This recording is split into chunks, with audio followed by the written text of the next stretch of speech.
This spring, the Cook County Department of Homeland Security and Emergency Management hosted the first ever Emergency Preparedness Summit and Severe Weather Seminar. This event brought together operations staff, management, and private sector disaster teams to discuss how to better coordinate their efforts in the event of an emergency or natural disaster. At the front line of the county's effort to respond to and the recovery from any disaster or declared emergency is Executive Director and Coordinator David Ramos.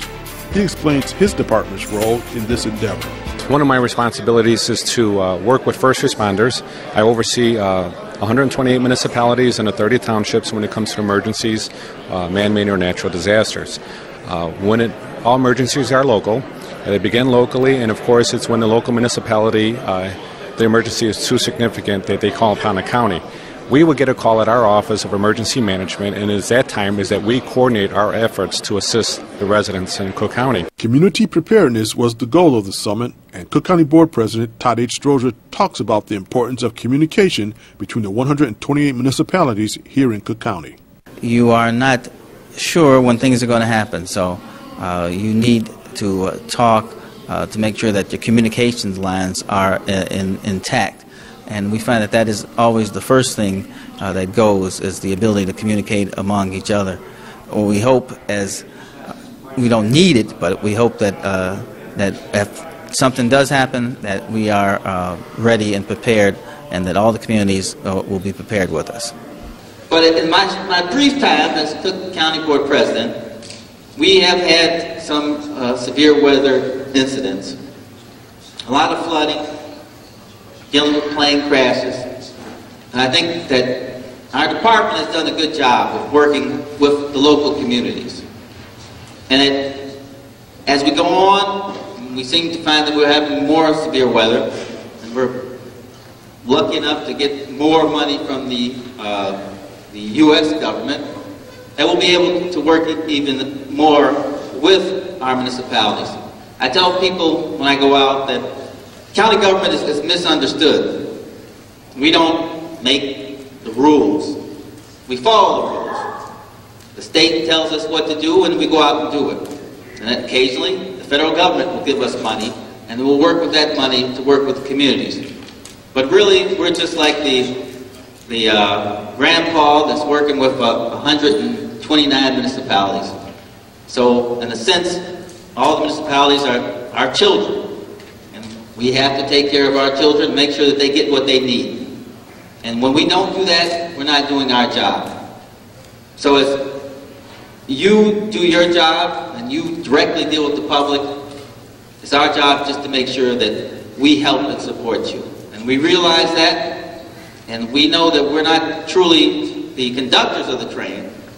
We're just people who try to make sure that the train keeps moving. Stay tuned for more from the inaugural Emergency Preparedness Summit and Severe Weather Seminar. Hello, my name is David Ramos, Executive Director, Cook County's Department of Homeland Security and Emergency Management. Cook County Board President Todd H. Strozier and the Board of Commissioners are proud to announce the Cook County Disaster Grant, a $10.3 million grant provided by the Illinois Disaster Assistance Program to support the 2008 flood victims in Cook County. This grant will assist businesses, families, and individuals who were impacted by the severe storms and flooding that occurred between September 13, 2008 and October 5, 2008.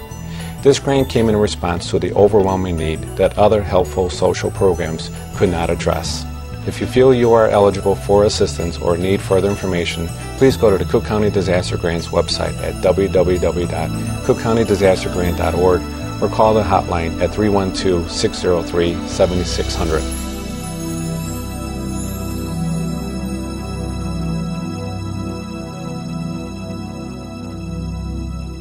I am a Forest Preserve District of Cook County volunteer.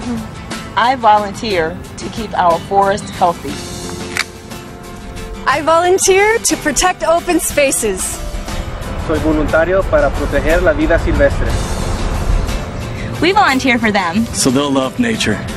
We are the Forest Preserve District of Cook County volunteers. Join us. Volunteer! Volunteer at SoCloseToYou.org. Uncommon weather phenomena is a fact of life here in the Midwest. Fox 32's Chief Meteorologist Amy Freeze talks about the importance of local media in an emergency situation.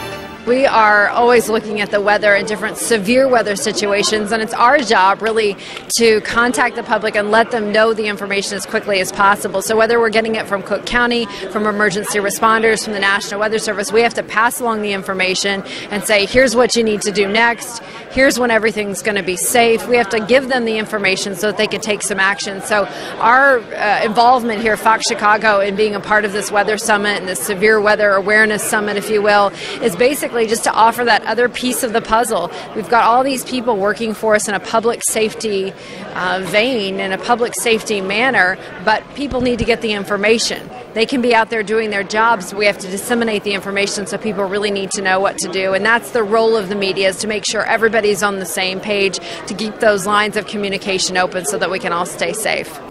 Well, the whole idea of the summit that we're doing here is to do severe weather training for all the volunteers in the area in conjunction with the National Weather Service.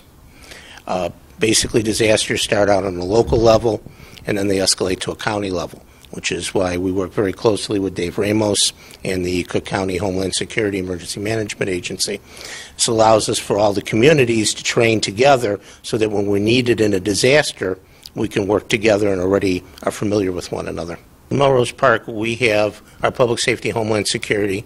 We also have a Citizens Corps program, a Fire Reserve Corps program, and a Medical Reserve Corps, which are all volunteer programs. And then we also have our Mounted Search and Rescue Unit, which is the horses that have been patrolling the lots today. So altogether, we have about 65 volunteers in Melrose Park. I think that once we get the word out that this seminar is available, and hopefully that we'll be able to duplicate this again next year, and attendance will be increased. I think the more people we get to know that these availability of these types of training programs are out there, get people to see the equipment that their tax dollars are paying for, I think it's a wonderful tool for Homeland Security.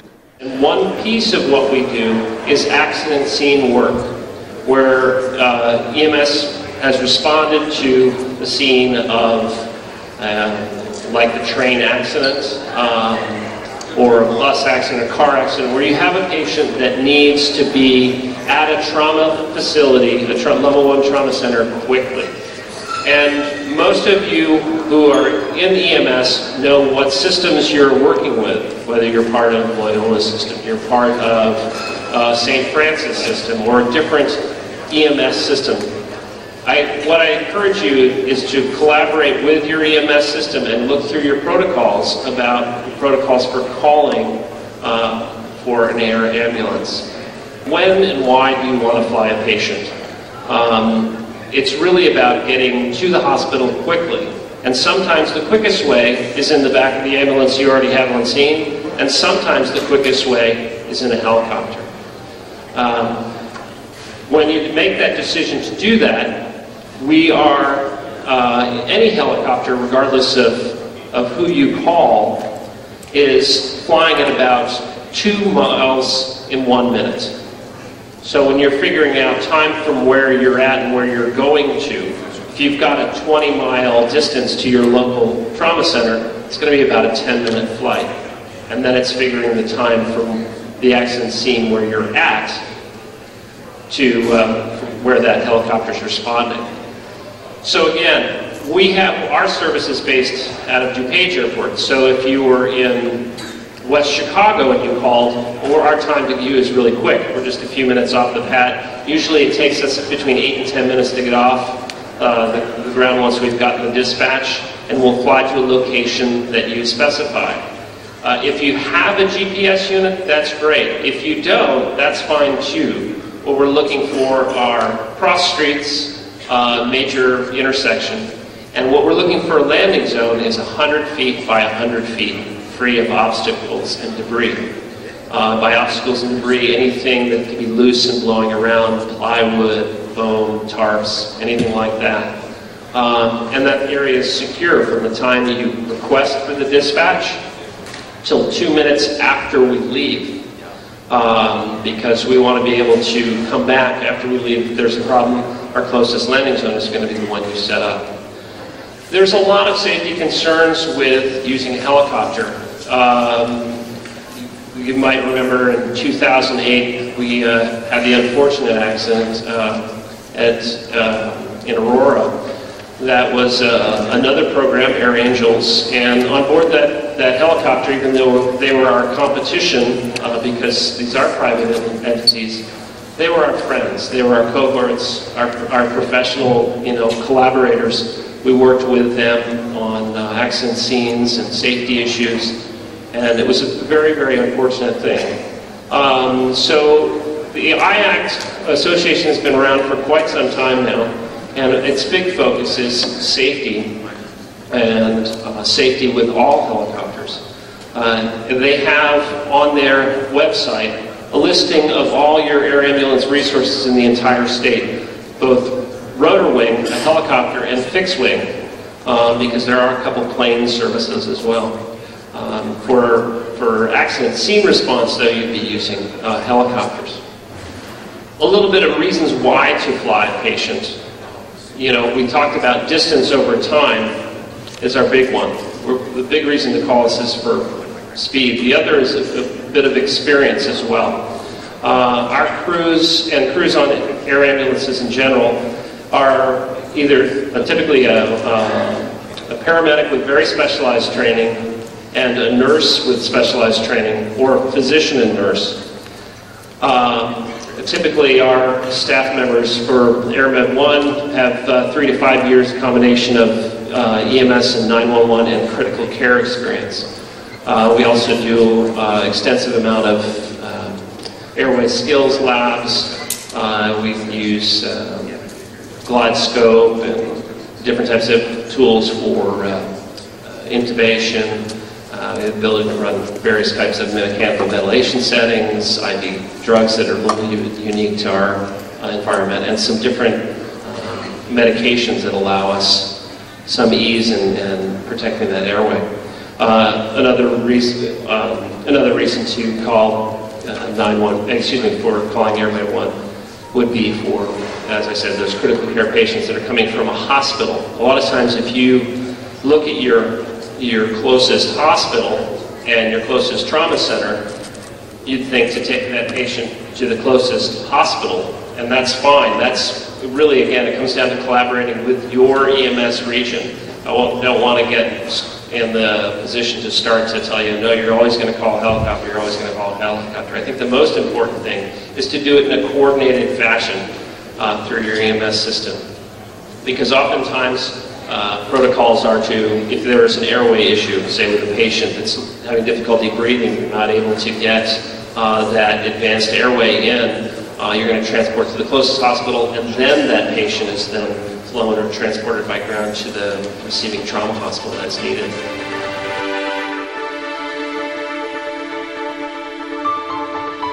Hello, my name is David Ramos, Executive Director, Cook County's Department of Homeland Security and Emergency Management. Cook County Board President Todd H. Stroger and the Board of Commissioners are proud to announce the Cook County Disaster Grant, a $10.3 million grant provided by the Illinois Disaster Assistance Program to support the 2008 flood victims in Cook County. This grant will assist businesses, families, and individuals who were impacted by the severe storms and flooding that occurred between September 13, 2008 and October 5, 2008. This grant came in response to the overwhelming need that other helpful social programs could not address. If you feel you are eligible for assistance or need further information, please go to the Cook County Disaster Grants website at www.cookcountydisastergrant.org or call the hotline at 312-603-7600.